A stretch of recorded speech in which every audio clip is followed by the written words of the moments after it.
Let us pray in the name of the Father, and of the Son, and of the Holy Spirit. Amen. O Jesus, through the Immaculate Heart of Mary, I offer you my prayers, works, joys, and sufferings on this day for all the intentions of your Sacred Heart, in union with the holy sacrifice of the Mass throughout the world, in reparation for my sins, for the intentions of all my relatives and friends, and in particular for the intentions of the Holy Father. Amen. Here are the intentions of the Holy Father for the month of April. For a culture of peace and non-violence. We pray for the spread of peace and non-violence by decreasing the use of weapons by states and citizens.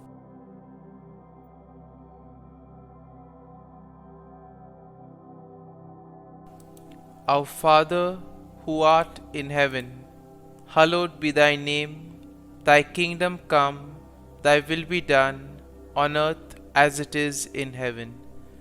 Give us this day our daily bread, and forgive us our trespasses, as we forgive those who trespass against us. And lead us not into temptation, but deliver us from evil. Amen. Hail Mary, full of grace, the Lord is with you. Blessed are you amongst women, and blessed is the fruit of thy womb, Jesus. Holy Mary, Mother of God, pray for us sinners, now and at the hour of our death. Amen. Glory be to the Father, and to the Son, and to the Holy Spirit, as it was in the beginning, is now, and ever shall be, world without end. Amen. My dear friends, as we gather in the presence of the Lord, as we spend this time with Jesus, let us place before Him all our worries. Let us place before Him all that which troubles us, all our challenges, all our difficult moments. And as we place them at His feet, let us ask Him to give us the grace so that we may be able to deal with these situations. At the same time, let us not forget to thank the Lord for all the good things that He has done for us. Very often, we do not recognize all the favors, all the blessings that have been bestowed on us. Sometimes we are so occupied by looking at the issue or the problem that we are not able to recognize the small blessings, the small things that happen along the way. And that is why it is very important to focus on these little things in life which sometimes go unnoticed. And let us first and foremost thank the Lord for the gift of life. We thank the Lord for giving us various talents, abilities, capabilities to do various things in various possible ways. We thank the Lord for all the opportunities that He has given us. Opportunities to make use of our talents for the betterment of others. We see that there are many people in our lives who have played an important part. And we need to thank the Lord for the gift of our family members, friends, near and dear ones, and especially for those individuals who have been instrumental in making us who we are. They have contributed to our growth, to our development, and they have molded us and helped us become better individuals. So, keeping all these thoughts in mind, let us now close our eyes and let us praise the Lord. Let us thank Him for waking us up this morning.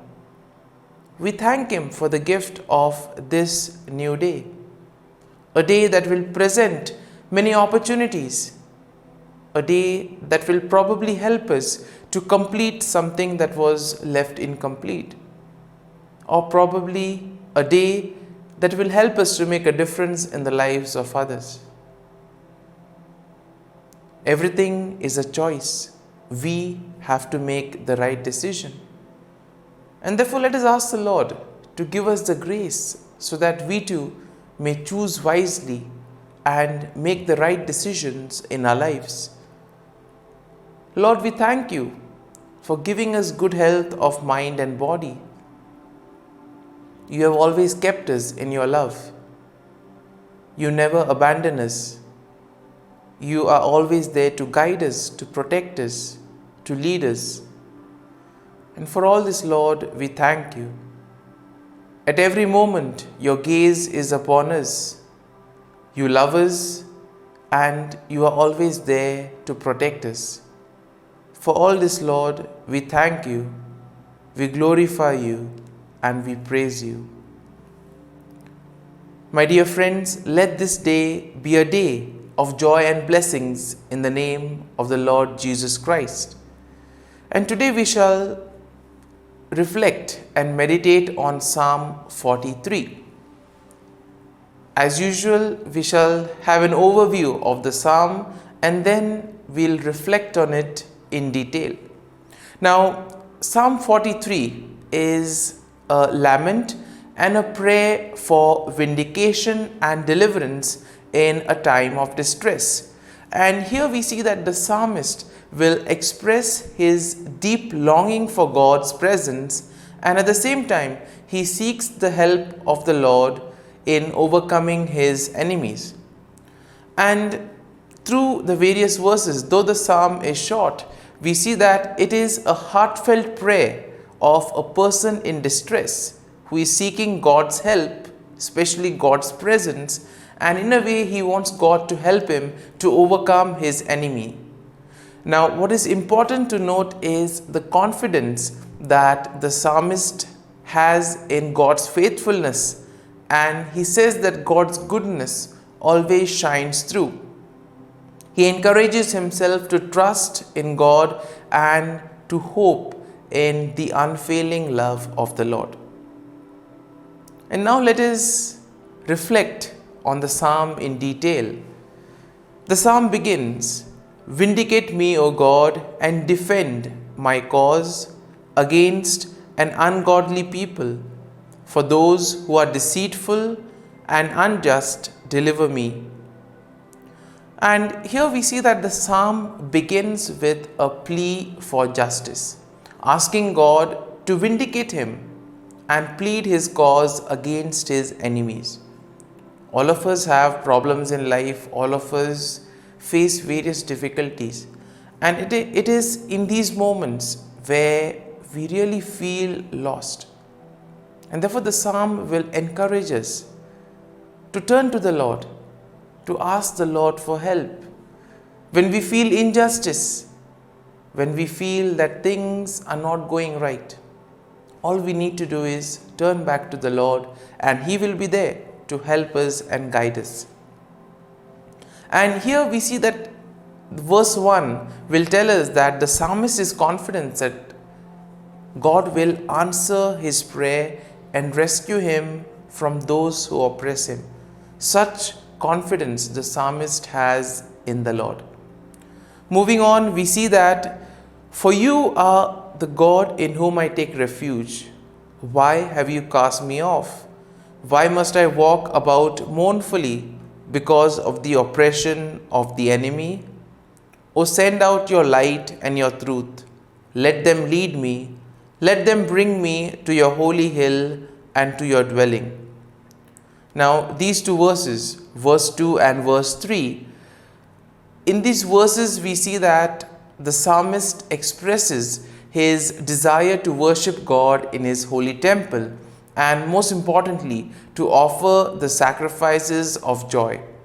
He acknowledges that God is his strength and refuge, and therefore he will not be afraid even in the midst of trouble.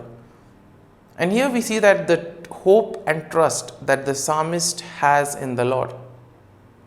And all of us are called to have this same level of faith and trust in the Lord.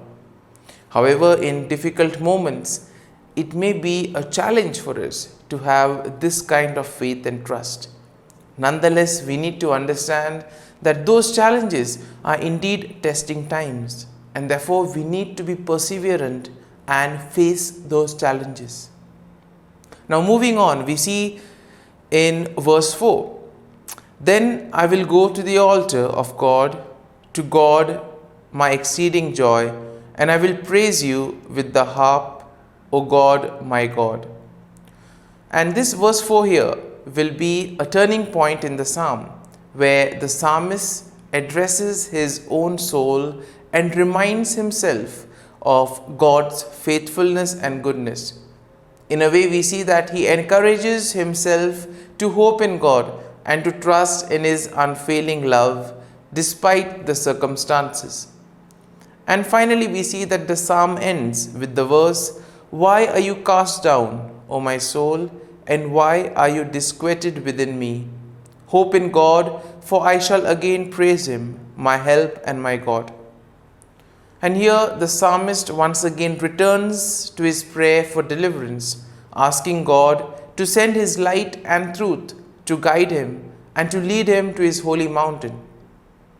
Here we see that he recognizes that only God can give him victory over his enemies, and therefore he puts his hope in God. And therefore we see that this psalm will help us to place our faith and trust in the Lord, to grow in our faith. And therefore we need to allow the psalm to take root in us. So let us spend a few moments in silence and let us ask ourselves, what was it that touched me as I was listening to the psalm? Was there a particular thought or was there a particular verse which has touched me? And let us reflect on this verse. Let us reflect on that thought so that it becomes a part of us. And then we can integrate it in our lives, and thus it can help us to grow in our faith and trust in the Lord. And therefore, as we spend these moments in silence, we pray for the grace that we may truly be able to place our faith and trust in the Lord in the most difficult moments of our lives.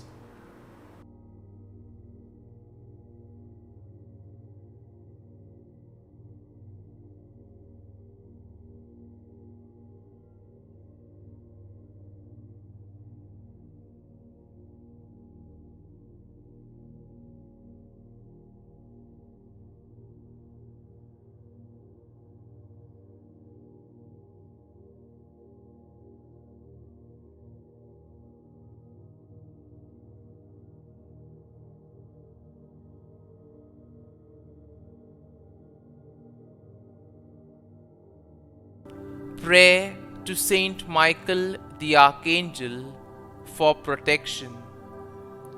Saint Michael the Archangel, defend us in battle. Be our defense against the wickedness and snares of the devil. May God rebuke him, we humbly pray. And do thou, O Prince of the heavenly hosts, by the power of God, thrust into hell Satan and all the evil spirits who prowl about the world, seeking the ruin of souls. Amen. Act of Adoration. O Sacrament most holy, O Sacrament divine, all praise and all thanksgiving be every moment thine.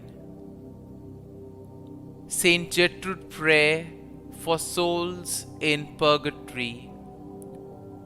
Eternal Father, I offer Thee the most precious blood of Thy divine Son, Jesus, in union with the Masses said throughout the world today, for all the holy souls in purgatory, for sinners everywhere, for sinners in the universal church, those in my own home and within my family.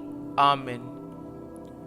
May the divine assistance remain always with us, and may the souls of the faithful departed through the mercy of God rest in peace. Amen.